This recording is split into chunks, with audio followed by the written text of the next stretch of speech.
যে কোনো পূজা, বুঝে রাখুন, যে কোনো পূজা শক্তি পূজা। কারণ শক্তি আমাদের মন। তো যেই শক্তি পূজা হচ্ছে তার সাথে শব্দটা কি দেওয়া আছে? কল্পারম্ভ। কল্পকে আপনি কল্পনাই ধরুন। আমি কল্পনা করছি যে আজ থেকে আরম্ভ। আপনি কল্পনা করুন আজ থেকে শুরু করে যতক্ষণ না সমাপ্তি হবে আপনার কল্পনা চলতেই থাকবে। অর্থাৎ এই মন বা এই কল্পনা, এইটাকে নিয়েই পুরো পূজার বিধি। তাহলে এটা কল্পারম্ভ, স্টার্ট, আমি শুরু করলাম। এরপরে বোধন, বললাম পুরো জার্নিটা দেখা। বোধন মানে কিন্তু একদম পরিষ্কার কথা, যাকে মন্ত্র দীক্ষা বলে, যাকে গুরুকরণ বলে, তা গুরু জাগায়। সেই জন্য শক্তি পূজার প্রথমেই বোধন, জাগো মা।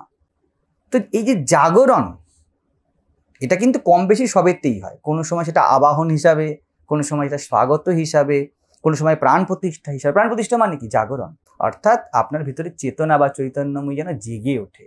তো যেই শুরু করলেন আপনি অর্চনা, অর্চনার প্রথম ধাপ, জীবনের কল্পারম্ভের প্রথম ধাপ, সম্পর্কের প্রথম ধাপ জাগো। তো এই না জেগে এরপরে সপ্তমী, সপ্তমী হিসাব মতো শোধন। না জাগলে শুদ্ধি হয় না। আমরা বলি আমাকে ঠিক করে দিন মহারাজ। আপনি জেগেছেন? চিত্ত শুদ্ধি কি করে হবে? আপনি রেডি? আপনি জীবনকে দেখতে তৈরি? সপ্তমীতে হয় শোধন, মহাষ্টমীতে সাধন। লড়ো, এগাও। সন্ধি পূজায় দ্বৈতের মিলন, দুই মিলবে। আপনি আর জগৎ এক, দুই নেই এই জগতে। এটাই সন্ধিক্ষণ। অষ্টমী আর নবমী মার্জ হলো, এক হলো। একই তো আমরা হতে পারি না, এটাই তো জীবনের যন্ত্রণা। আমরা সামনের ব্যক্তিকে না কেন বলি? আমি এক হতে পারছি না। যেদিনকে সব কিছুকে হ্যাঁ বলতে পারবেন, মাথায় রাখবেন নিজেকেও হ্যাঁ বলতে পারবেন।